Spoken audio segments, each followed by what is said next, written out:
Morning everyone.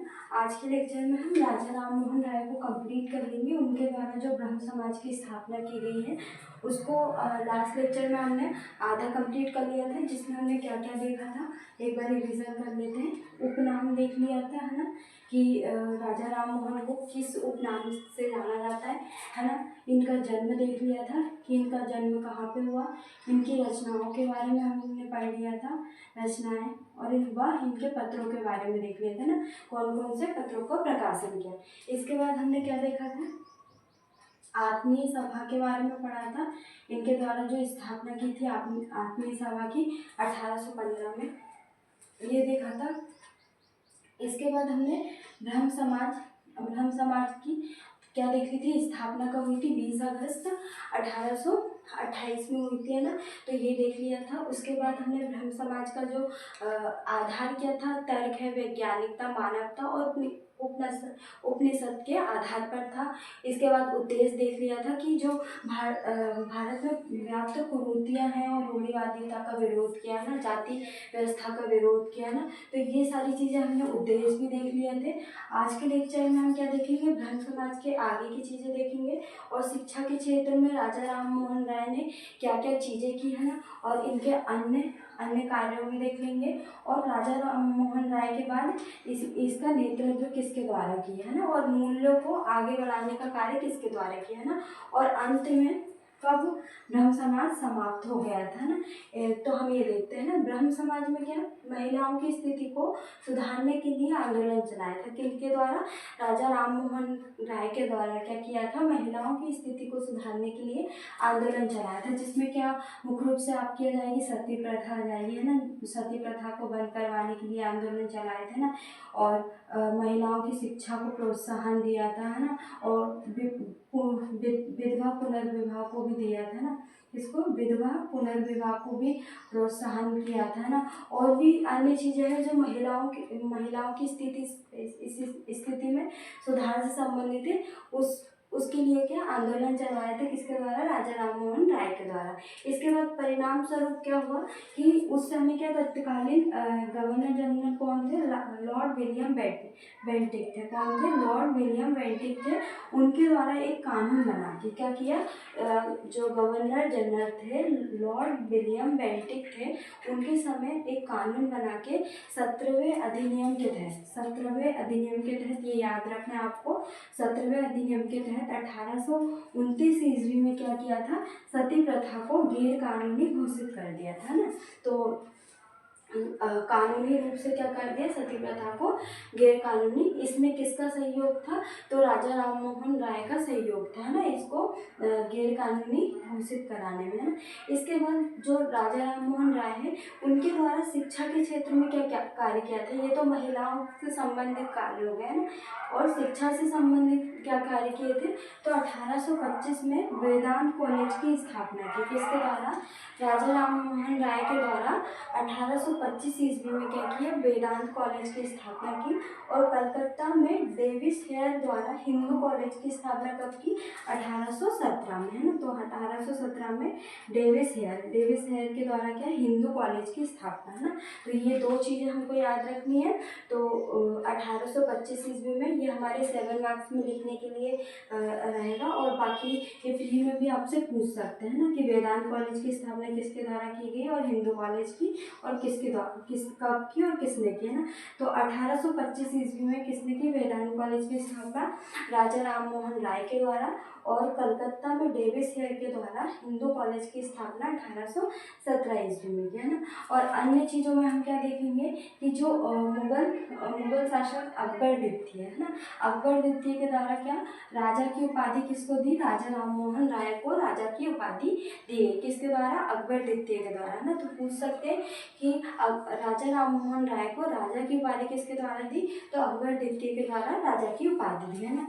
इसके बाद 1830 में क्या किया, इंग्लैंड भेजा था। किसके द्वारा? राजा राम, वो अकबर द्वितीय के द्वारा राजा राम मोहन राय को इंग्लैंड में भेजा, पेंशन देकर, है ना, पेंशन देकर कहाँ पे भेजा? इंग्लैंड भेजा। और 1833 में क्या हुआ? इंग्लैंड के ब्रिस्टल में उनकी मृत्यु हो गई। किसकी? राजा राम मोहन राय की, है ना। तो इसके बाद क्या? ब्रह्म समाज का नेतृत्व किसके द्वारा किया गया? हम ये देखते हैं। तो रामचंद्र विद्यावागीश के द्वारा। किसके द्वारा? रामचंद्र विद्यावागीश के द्वारा इसका नेतृत्व किया गया है। और अगर हम बात करें इनके मूल्यों को आगे किसने बढ़ाया? तो द्वारकानाथ टैगोर ने। किसने? द्वारकानाथ टैगोर के द्वारा इनके मूल्यों को क्या? आगे बढ़ाया, है ना। इसके बाद हम देखेंगे कि द्वारकानाथ टैगोर के बाद कौन आए थे? देवेंद्रनाथ टैगोर। उसके बाद अगर हम बात करें कि ब्रह्म समाज को लोकप्रिय बनाने का श्रेय किसको जाता है? तो वो केशवचंद सेन को जाता है। किसको? केशवचंद सेन को जाता है लोकप्रिय बनाने का श्रेय, है ना। इसके बाद क्या? केशवचंद सेन के बाद क्या? ब्रह्म समाज लोकप्रिय बना था। उसके पश्चात क्या? केशवचंद सेन को देवेंद्रनाथ टैगोर ने उस पद से हटा दिया और स्वयं उस पद पर पदस्थ हो गए थे, है ना। इसके बाद ब्रह्म समाज समाप्त हो गया था और फिर केशवचंद सेन के द्वारा भारतीय ब्रह्म समाज की स्थापना की गई। क्या? भारतीय ब्रह्म समाज की स्थापना की गई। कब? 1865 में, है ना। जब ब्रह्म समाज समाप्त हो गया था उसके बाद केशवचंद सेन के द्वारा भारतीय ब्रह्म समाज की स्थापना की, है ना। तो हम देख लेते हैं, एक बार रिवीजन कर लेते हैं कि हमने क्या क्या चीज़ें पढ़ी है ना राजा राम मोहन राय के बारे में। तो सबसे पहले हमने क्या देखा राजा राम मोहन राय के बारे में? तो इनके सबसे पहले उपनाम देखे, है ना। हमारे दो लेक्चर में क्या राजा राम मोहन राय कंप्लीट हो गया। उपनामों में क्या देखा कि भारतीय पुनर्जागरण के जन्मदाता जनक पिता बोलते हैं ना, और राष्ट्रवाद के जनक, है ना, और भारतीय आंदोलन के क्या बोलते हैं इनको? अग्रदूत, और भारतीय पत्रकारिता के जनक भी बोलते हैं ना। इसके बाद इनका जन्म हमने देखा कि बंगाल के हुगली जिले में हुआ। कब हुआ? 1774 में। और ये एकेश्वरवाद को मानते थे और बहुभाषावाद थे, ना। मतलब इन्हें फारसी हो गया, उर्दू हो गया, बंगाली हो गया, अंग्रेजी भाषा का ज्ञान था, ना। इनकी रचनाओं में हमने देखा ना, रचनाएं और इनकी पत्रिका देखी है ना। इसके बाद हमने देखा इनके द्वारा जो आत्मीय सभा का गठन किया था, ना। किसका? आत्मीय सभा का गठन कब किया था? तो 1815 ईस्वी में किया था। ये कहाँ पे? कलकत्ता में किया गया, है ना। ये देखा हमने ना। और वो भी क्या? एकेश्वरवाद का समर्थन किया था, ना। इसके बाद हमने ब्रह्म समाज देखा। ब्रह्म समाज की स्थापना कब? 20 अगस्त 1828 ईस्वी में कलकत्ता में किया, ना। और ये किस पर आधारित थी? तर्क वैज्ञानिकता, मानवता और उपनिषद पर आधारित थी, है ना। इसके उद्देश्य में हमने क्या देखा कि जो भारत में व्याप्त कुरीतियाँ हैं और रूढ़िवादिता का विरोध किया, जाति व्यवस्था का भी विरोध किया इन्होंने। इसके बाद हमने देखा कि इन्होंने महिलाओं के सुधार के लिए कार्य किए, जिसमें क्या विलियम बेंटिक के द्वारा 1829 में नियम 17 बना के क्या सती प्रथा को बंद कर दिया, है ना। इसके बाद हमने शिक्षा के क्षेत्र में देखा कि इनके द्वारा 1825 ईस्वी में वेदांत कॉलेज की स्थापना और डेविस हेयर के द्वारा 1817 में क्या हिंदू कॉलेज की स्थापना की। और इनकी मृत्यु कहाँ पे? ब्रिस्टल में हुई, इंग्लैंड के ब्रिस्टल में 1833 में। और राजा की उपाधि किसके द्वारा थी? तो अकबर द्वितीय। और अकबर द्वितीय ने 1830 ईस्वी में इंग्लैंड भेजा था, ना, इनको। और इनके बाद जो ब्रह्म समाज का नेतृत्व किसके द्वारा किया? तो राजा रामचंद्र विद्यावागीश के द्वारा किया। और आगे इनके मूल्यों को किसने बढ़ाया? द्वारकानाथ टैगोर ने। इसके बाद देवेंद्रनाथ टैगोर आए। फिर लोकप्रिय बनाने का श्रेय किसको जाता है ब्रह्म समाज को?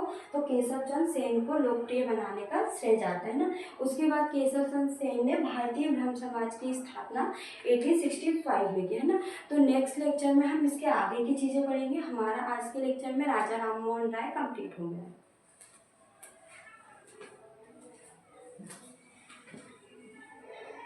आओ दीदी।